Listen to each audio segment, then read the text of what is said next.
Yung ating cook and feed challenge natin for this week is inaalay ko po para kay Sir Lloyd Cadena.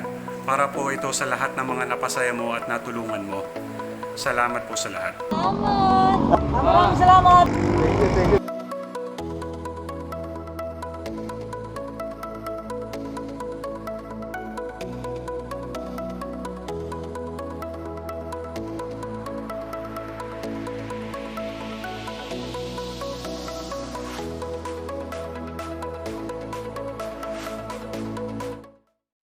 Hey guys! Welcome sa ating third Cook and Feed Challenge. Shoutout po sa ating sponsor for this week's Cook and Feed Challenge, si Mr. Bok Gamboa and Family. Maraming salamat sa iyo. Ayaw niya magpakilala, shoutout daw, okay na. Anyway bro, maraming salamat sa suporta mo sa ating channel at nag-sponsor ka pa. Alam niyo mga guys, merong nakakalungkot na balita na kahapon lang lumabas na yung isa sa mga iniidolo nating mga small YouTubers na YouTube celebrity, si Mr. Lloyd Cadena, ay hindi inaasahang pumanaw na. So, sa mga hindi nakakakilala kay Mr. Lloyd Cadena po, isa po siya sa mga highest paid na YouTuber ng Pilipinas. Nagsilbing isa sa mga inspirasyon ko sa Cook and Feed Challenge kasi matulungin siya. Isa na po dyan si The Hungry Syrian, sila Jasper Sniper. Nakakalungkot lang isipin na biglaan sobra kasi pag nakikita mo siya sa mga videos niya, lagi siyang masayahin. Tapos wala naman talagang nabalitaan na meron pala siyang kondisyon or sakit sa katawan. So nabigla lang din kami kahapon. Nung narinig namin yung balita, nakita namin yung tweet niya sa official account niya. So inaalay ko po itong Cook and Feed para sa'yo, Sir Lloyd Cadena. Maliit ito kumpara sa mga natutulungan mo. This is still in your memory, itong third Cook and Feed challenge natin na spaghetti. Bali guys, ito po yung mga napamili natin para sa lulutuin natin ngayon. Meron tayong 1 kilong ground pork, carrots, onions, garlic, tapos ito yung hotdog natin. Para isahan na lang, no, yung party size ng Filipino spaghetti na sa grocery na nakikita nyo. So kumuha ako ng dalawa, tapos meron din akong 2 pack dito ng Zesto kasi kung maalala nyo yung first cook and feed natin, may humingi po ng panulak. So meron na po tayo ngayong bale, orange at mango juice. Tapos keso po natin ni Eden. Gagamit po tayo ng syempre yung mantika natin, asin tsaka pamin. Simulan na! Bale, ayan na po pala yung mga na-prep ko para sa ating sauce. 1 kilong hotdog, 1 kilong ground pork. Kung gusto nyo dagdagan yung ground pork, mas maganda. Pinag-isa ko na lang, no? Food processor ko kasi yung bawang at saka sibuyas. Pero kung wala kayong food processor, gayatin nyo lang ng sobrang pino. Parang minced garlic tsaka minced onion lang. Same din dito sa aking pinasama. Same din dito sa aking carrots, na food processor ko siya para pinong-pino. Ayan. Pero pwede nyo rin gayatin or lang. I-mince nyo siya ng sobrang pino, pwede rin naman yan. Nung wala akong food processor, gano'n lang ginagawa ko. Kaya naman. Kasi ito yung ating keso. At syempre yung sauce natin. Ito ready-made na siya, may banana ketchup na. Kasi Filipino spaghetti talagang may banana ketchup. Hindi siya Filipino spaghetti pag wala yung banana ketchup. To be honest, hindi ko pa natikman tong Fiesta na sauce, pero subukan natin yung lasa niya muna and then kung may kulang or kung tama na, basta titimplahan pa rin natin mamaya. Okay, simulan muna natin sa spaghetti niya. Pag kumulo na yung tubig, lagay lang natin yung spaghetti. Lahat na natin.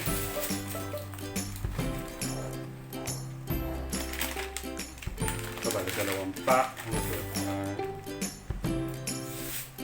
Halos 3 kilong spaghetti na ba ito?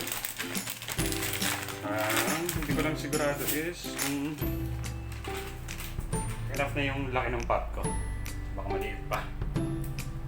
Okay, hintayin ulit natin kumulo kasi medyo malaki siya. Medyo it takes time para kumulo siya. Bali pala yung pasta natin guys, kailangan halu-haluin mo para hindi siya magdikit-dikit. Hindi naman kailangan ng mantika, basta hinahalo mo lang lagi. Mahigit 3 kilo. So normally mga 10 minutes pero tansyahin natin kasi marami siya. Iwasan na may ibang mga himulmul na magdidikit talaga. Kaya okay lang yan. Maghihiwalay din mamaya. Okay. Iwan ulit natin. So pag ganito na guys, luto na to.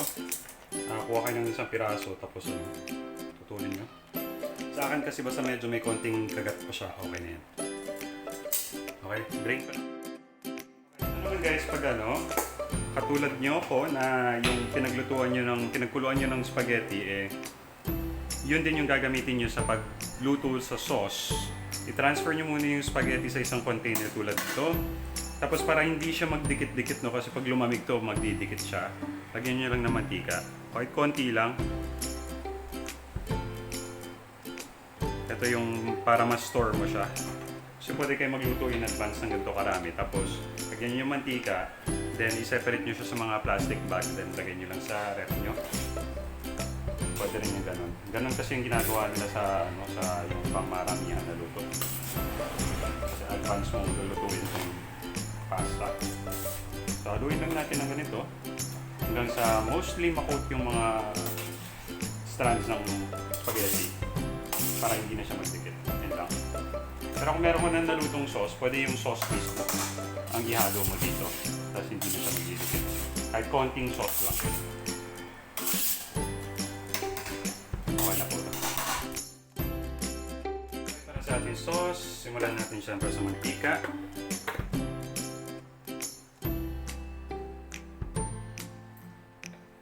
Medyo marami kasi madami-dami ito. Apat na kutsara.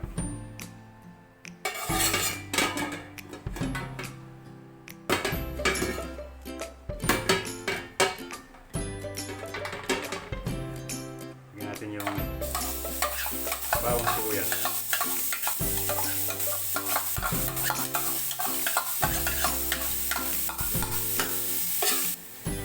Usual konting asin. Para kumatas yung bawang sibuyas. Isa lang natin hanggang sa bumango.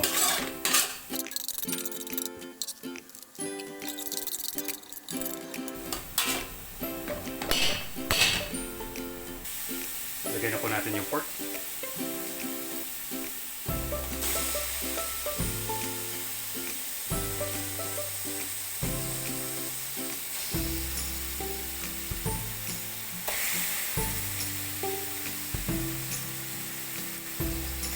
Igisa lang po natin yung pork hanggang sa maluto.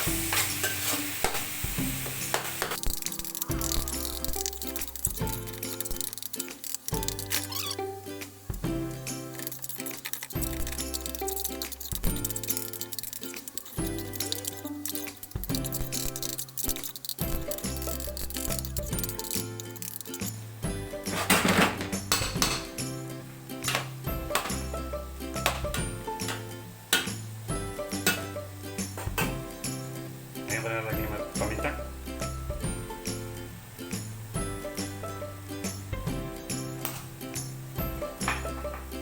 Para maglasa yung karne.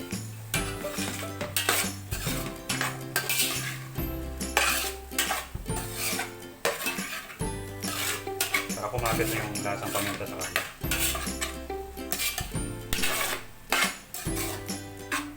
Hindi lang sa sauce. Ngayon siguro may mga 80% cook na yung karne natin. Lagyan natin yung hotdog. Okay, isayin lang natin ng sandali.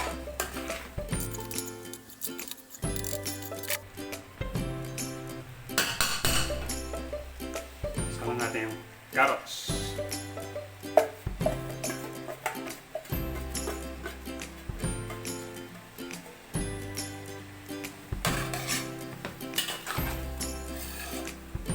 Kumatas na yung lasa ng carrots.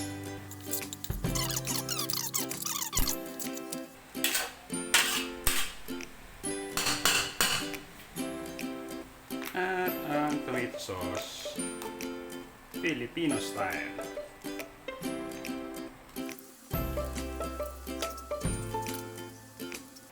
Mga 900 grams to, no? Or grams, tama. Halos 1 kilo din. Tapos, lagyan natin ng konting tubig.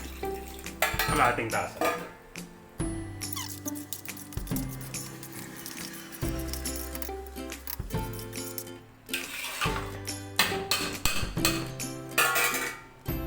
Kulang ko ko siya sa konting asin. Saka paminta.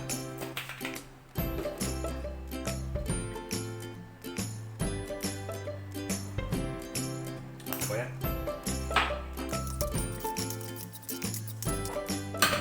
Okay, pakuluan lang natin siguro mga 5 minutes para maluto naman ng konti tomato sauce. Tsaka medyo lumapot siya. Pero yung timpla niya tama na.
Afternoon solo ride.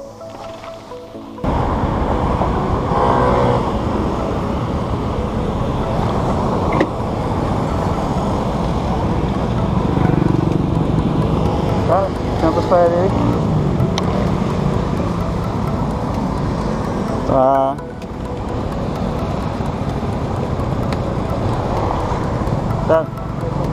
Spaghetti.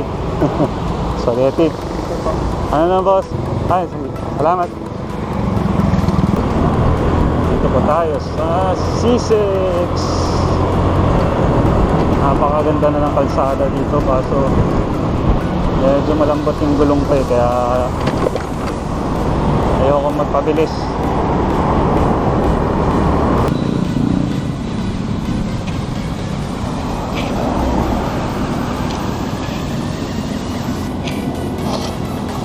Hi! Kain po. Salamat po. Meron pa dalawa para sa mga bata. Salamat ah. Lloyd. Maraming salamat.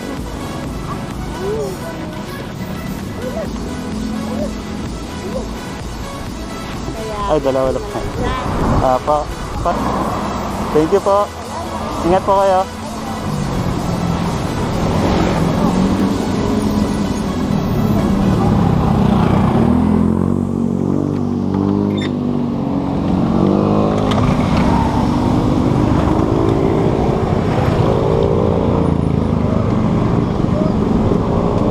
Bye.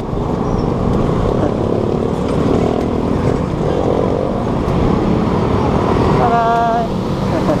Sige po. Kain? Ano pagkain? Ano pagkain, boss? Ha? Iwan ko na dito, boss. Wala kayo kayo? Sige po. Lagyan tayo sa'yo. Spaghetti po. Ayos nyo, ano? Merienda. Para sa pantayin nyo. May kasama pa kayo, kaya? Meron po sir. Ano po sandin? Nandun sa loob? Ilan sila doon? Dinata yan sir. Sige. Sakayin ka para masakmatos namin dito sa Maritan. Kahit kung man lang paano po, masalamatan namin kayo. Ay, di po. Bini. Maraming salamat. Thank you, kaya. Punta ka doon. Ingat!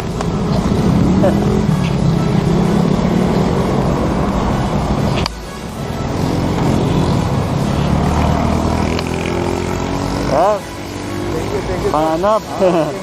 Ilan? 5 po kayo? Ito, sir, ito. Ito? Sige po. Master, ha? Meron na sila.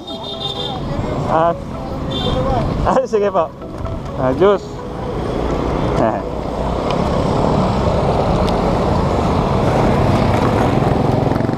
Yung mga straw lang ko yun, 5. Oo. Dito mo na lang ilagay siya. Hindi kasi kailangan ko yung mga straw din. Straw. Sige po, salamat po. Thank you po, thank you. Ingat kasi ha, sa motor. Sige po, ingat lang po. Sige. Po. Thank you, sir, ha? Sige po, salamat din po.